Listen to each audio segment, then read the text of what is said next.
Welcome back, everybody, to Rides and Drives Team Radio. I'm Harvey, and I'm here with Kaz, and we are excited because this weekend, the North American racing season kicks off, not with IndyCar, but with 24 hours of Daytona. We're going to get started with some endurance racing. And this is particularly exciting for me because this is going to be the first time I've ever really watched or paid attention to the 24 hours of Daytona. Yeah, and why are we paying attention to the 24 hours of Daytona on an IndyCar podcast? Well, we've got a couple of IndyCar drivers who are going to be entering the race this weekend. And honestly, I can't think of a better list of ambassadors for the sport. But we're going to get to that in a few minutes because I think, like I said, this is going to be my first time watching this race. I think it's really important that we contextualize it a little bit for anybody else who might be in this position, who hasn't watched a lot of endurance racing. So the first 24-hour race at Daytona was held in 1966. And something about that particular race that makes me really excited is a driver who I've read a little bit about and want to know more about, Susie Dietrich. She's kind of considered one of the mothers of female automotive racing. She's an American driver. She became the first woman, one of the first women to complete a 24-hour endurance race on an all-woman team this weekend. She did that in 1966 in Daytona. So that's a pretty cool piece of trivia, and it kind of makes me look forward to watching this one. Something about this race that has kind of made me hesitate to watch it, Harvey, and I think this is a really good first thing for you to explain. So other endurance racing, I'm thinking 24 hours of Spa of Le Mans. Those races are all connected under the same governing body. This is different. This is an IMSA race. And because of IMSA and because of Daytona, I had kind of always connected my brain with NASCAR. Right. And that's not strictly the case. Actually, you're half right and not right all at the same time. Exactly what you get when you make assumptions. Well, IMSA is a sports car racing governing body that is North American based. And it was founded a number of years ago to really oversee sports car racing, kind of as a competitor to the SCCA, leaning more towards professional racing, where SCCA kind of focuses, other than Trans Am, more on amateur racing.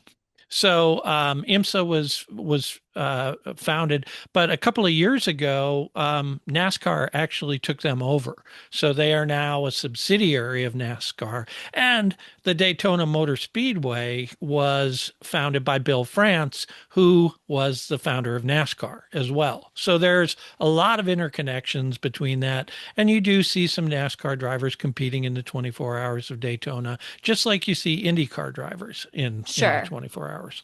But it's not a NASCAR race, and I should get that thought right out of my brain. Right out of your head. These cars are, you have a number of classes. This is one of the things I love about endurance racing is it's multi-class racing. So you actually have 4 different classes of teams, I'll call it, because actually the GTD and GTD Pro series the cars are all the same spec in terms of what they are. But GTD, you have to have an amateur driver on your team. GTD Pro is all pro drivers. Interesting. So okay. The Corvette in the GTD Pro and the Corvette in the GTD class are the same basic car, tuned by different teams, all that stuff. But they have to have an amateur driver on the team. It's one of those holdovers from, Daytona being this sort of sports car race where everyone could come and participate. I like that a lot. It reminds me of, the 1980 Olympics, the Miracle on Ice, just college students. I like that. That's fun. Yeah. I mean, there's, you have as I said, there are four classes in the race. There's GTP, which is GT prototype. And these are, cars that are built by mostly the manufacturers. So you have Acura, you've got Cadillac in there this year, a number of other manufacturers. And these are complete prototype cars that are just bonkers, right? Really cool cars built to their own specs. Then you have LMP2, which stands for Le Mans Prototype, and it's a holdover from the American Le Mans series.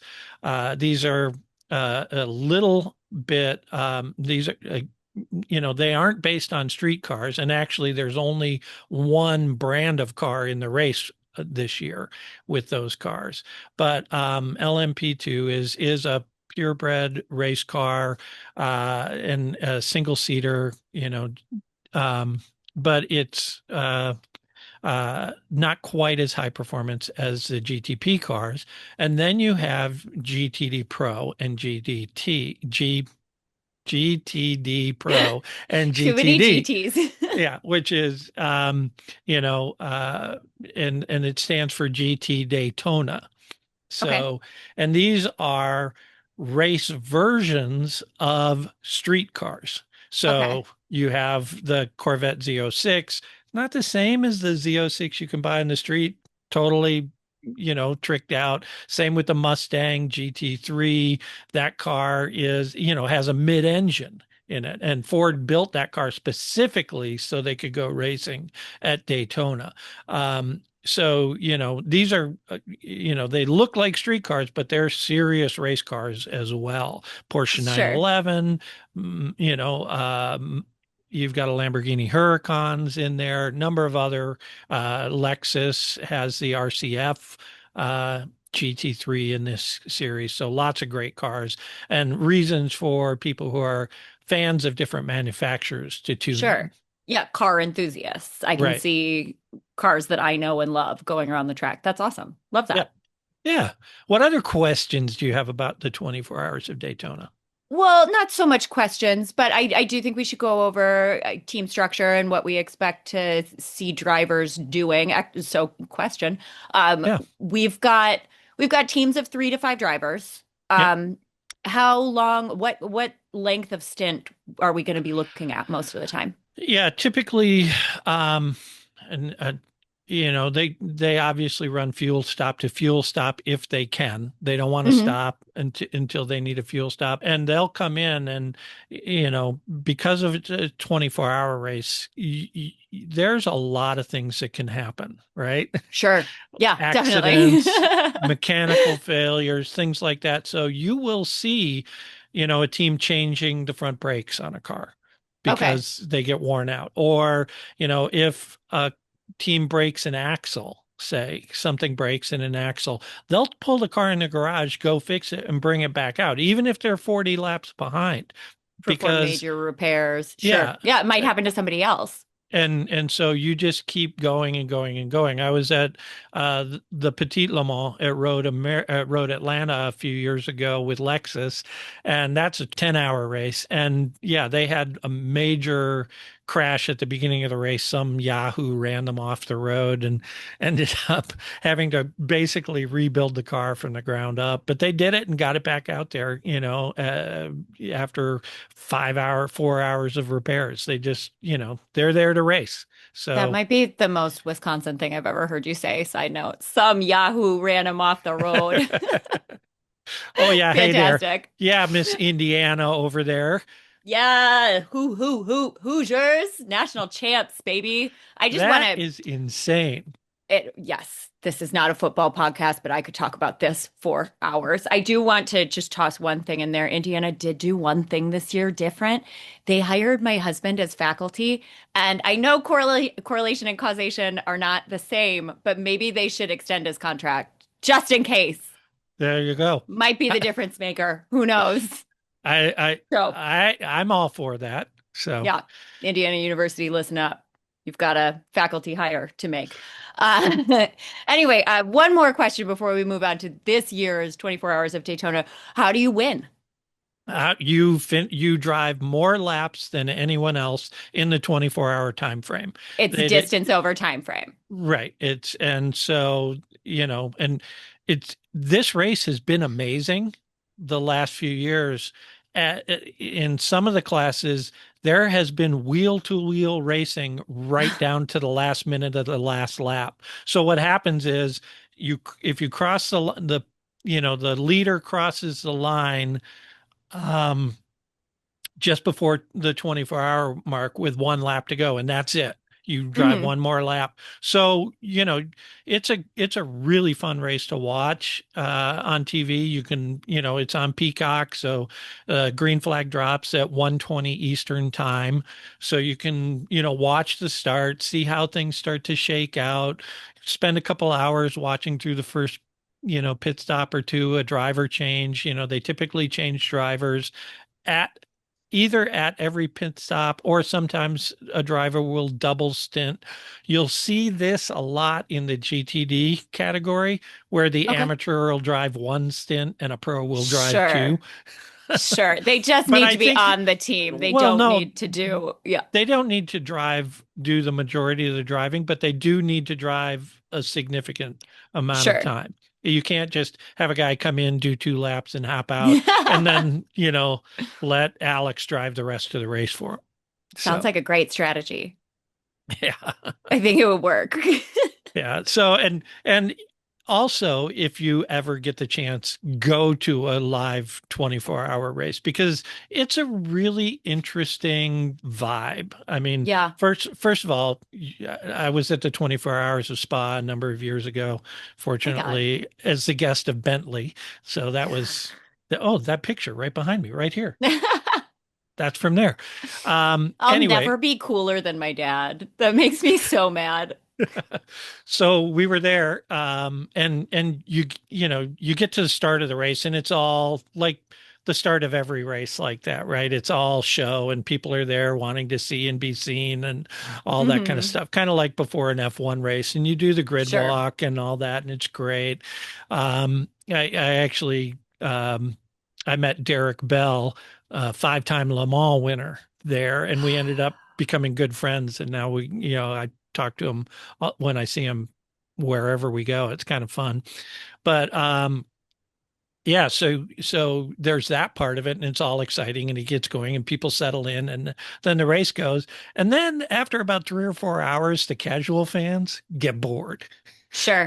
and they kind of wander off, and then the sun sets, and you get into the midnight hours, and some people head off to their hotel to get some sleep and then come back for the next morning. Other people like me just hang out and wander around and head down to the garage to see what action's going on, I would that kind of imagine that's stuff. the best time to get to actually talk to some people. Yeah, it is. It's very quiet. Everybody's taking shifts, sleeping, and that kind of stuff. Sure. So, but it's always if you want to have interesting conversations with people, you do it at midnight.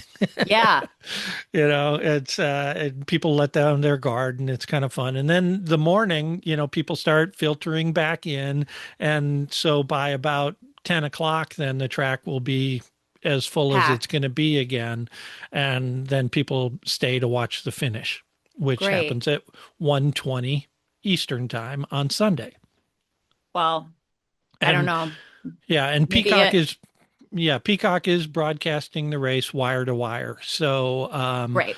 you can tune in anytime and check you up on it. It's super easy. So Pop in and out and throughout the yeah. evening whenever you've got a free hour. So let's talk about the IndyCar connection on Yes. this. Yes, Yeah. absolutely. I think we've done enough background. Let's talk about the drivers we are looking at in this race. Harvey, Well, do the first, list. I'm yeah, so excited. well, okay, I can do that, and then I want to talk about a little bit of the history of IndyCar drivers in this race as well, because it is, Absolutely. yeah. So we have a number of either current IndyCar drivers or past IndyCar drivers who are in the race. So you've got Colton Herta. He's going to be driving the number 40 Cadillac car for Wayne Taylor Racing. Scott Dixon. These are the GTP drivers, the guys in the prototype. Scott Mhm. Dixon, who has won this race a number of times, Of course is he has.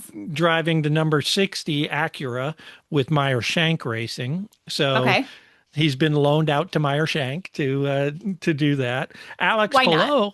Alex Palou is driving the number 93 Acura for Meyer Shank. So Okay. both of those guys will be on track in a very, very competitive car. Excellent. Um, so that should be fun as well. LMP2, again, this prototype category that we talked about. Sebastian Bourdais is driving. Jacob Abel is also in that class. Jacob. Christian Rasmussen and Nolan Siegel are all in Oh, great. the 24 hours. So those guys will be in the LMP2 cars. And then in GTD Pro, you have James Hinchcliffe, who will be driving the number 9 Lamborghini Huracan, and Fantastic. Will Power will be driving the number 75 Mercedes AMG Okay. car. So that's in GTD Pro. And then in GTD, again, the Pro-Am category, Sure. you have Roman Grosjean, who Yay. apparently, Yeah, if you dig deep on the IndyCar website, guys, Dale Coyne has not made an announcement, but he's listed as their driver. So we're just yeah, going to go with that. and during the IMSA media day, Grosjean dropped some serious hints that he'd be back. So Roman's in the number 16 Ford Mustang. Great. Scott McLaughlin is in the number 6 Corvette Z06. Hmm. Marcus Ericsson is in the number 45 Wayne Taylor Racing Lamborghini Huracan. Great. Callum Ilott is going to be in a Porsche 911. Hmm. And yeah, that's the field. Oh, interesting point for you. You'll like this. Jacob Abel's teammate in Okay. LMP2, Logan Sargent. So, Good. so Logan. Logan does have life after Formula One. And I'm happy to, isn't he a Floridian native? Yeah, yeah. I'm happy for him to drive it home. That's fantastic. So Let's see anyway, what he can do. if you're a fan of any of those guys, it's a good place to watch. And we reached out to some teams to ask them, about their drivers driving in the 24 hours and what it meant. Unfortunately, reached out a little late, didn't hear back from any of them yet. But, it's for the drivers themselves. It's just, they love to drive. They want to Yeah. race, right? So to get a crack at racing, first race of the year, and this is a big one, winning the 24 hours of Daytona, or the Rolex 24 as they call it now. Mm. Winning that is a big deal. Not only because it's one of those iconic races, it's right up there with Indy and the Daytona 500, and as great American races. Um, you also get a really spiffy Rolex that no one else gets when you win. So every driver on the team gets a brand new Rolex if they win. Well, that's So worth, probably not as much money as they're making doing the race, but even so, something yeah, special. well, yeah, Yeah, well, and not only is it a prestigious thing to do, but also like any kind of training, especially endurance training, being able to jump in a car in a competitive situation a month, 2 months before the other people they're fighting on the grid is got to be massively beneficial, if for nothing other than your mental stamina to yeah. remember what it's like in those conditions. I think so. I think, you're a racer, you want to race. Anytime you get behind a wheel is good experience, even if it's Mhm. not in your Indy car. And I think Will Power was talking about this week. He actually, ran in the Roar before the 24, which last weekend was more of a qualifying type race. Sure. And, or a pre-race for the event, and then he went off to do testing in his IndyCar and then drove back. So I saw an interview where he was talking about doing that and how beneficial it is just to be back in a car again in a Yeah. competitive situation. Definitely. Right before he starts testing his IndyCar so that he can get that kind of creative, that passion for racing flowing before he starts working with a brand new car for him. That's Right. a really great story for Will. Speaking of stories for people, I also think this is great for IndyCar as a whole. And I think specifically this group of drivers that is appearing, we have plenty of other drivers would be great ambassadors too, but all of these guys work so well. I think they're all really compelling people who could theoretically draw more eye. I mean, we all know Yeah. that Will is passionate and fun, and his interviews are great. Scott McLaughlin is absolutely hysterical, and all you need to do is watch a 30-second clip of him to become a fan. Alex is a prodigy. Yeah. So I just think that so Rasmussen might this is the track is a large oval. Yes. They go on to the I road mean, course, but yeah. I mean, it's a 3 mile oval. yeah, He might do some crazy stuff. there's a big oval. They use a big part of the Daytona oval for this, coming off turn four down to the start finish line. Then they break, go into turn one, in through the infield, come back out of the infield onto turn one, two, go around the backstretch. Then there's a little chicane, and then they go through the high bank, turn three, four, from the oval back down to turn one. So it's actually a pretty exciting race. Turn one in this race is awesome. There's I'm just a ton of action that goes on there, and they get pretty aggressive through these things. There's a lot of paint traded throughout this race, so it's exciting. We've got in Rasmussen particularly, we've got a driver who's not afraid of stuff like that. So I hope that some of these drivers pick up some fans from outside of IndyCar this weekend. You know who I really would have liked to see compete, and I think McLaren would have had to have an entry. Pato is missing from Well, this group for me. yeah, I'm surprised Pato isn't there because McLaren is They there. do have an entry. Okay. But they are. Here's the interesting thing: the I'm team that is entering McLaren cars in the race, RLL, our what? Rahal, No, Letterman, yeah, I Lanigan. Yeah, know. they What? they used to be a BMW team in this race, and I don't know what Okay. happened, but BMW is not associated with RLL anymore. So now Um, they're entering McLaren cars they're as entering and McLaren cars. So oh, I'm, I mean, Pato or yeah, Pato could go race a McLaren there, right? Um, you know, because honestly, after this last Alex is year, I racing wouldn't it for do Meyer Shank, but yeah, yeah, I wouldn't do anything to mess with the McLaren contract after this yeah, last year. I that's true. just drive for McLaren. Just do only for McLaren. That's probably your best bet. Yeah, but I'm kind of surprised more of the McLaren drivers didn't make the switch over to come do this. At least one of them, Yeah. just because RLL, they used to be the BMW factory team, and they Didn't you prep a hell say of a car. didn't you say Nolan is driving? Yes, but he is driving. But he's not in a McLaren. No, where do you know? He's in LMP2, so Okay. he's in Oh, the sure. So he prototypes wouldn't have. class, Okay. right? Gotcha. It's not an option for him. Gotcha. So, but yeah, it's surprising that they didn't figure that out, and I'm not sure when RLL did the deal to go from BMW to McLaren, so maybe there just wasn't time to work it out. But Sure. It's just I from an eyes to the sport perspective, yeah, Pato is massively right, popular and a a real charismatic, kind of yeah. magnetic personality. So it's a shame that he's not a part of it because I think that he could bring in some eyeballs. Yeah, but this is a great place again to introduce IndyCar drivers to a different audience. It's a great time for the drivers to get more experience, and And a just great time for us to get to watch a little racing, a exactly. little bit of a preview a month and a half, 2 months before the season.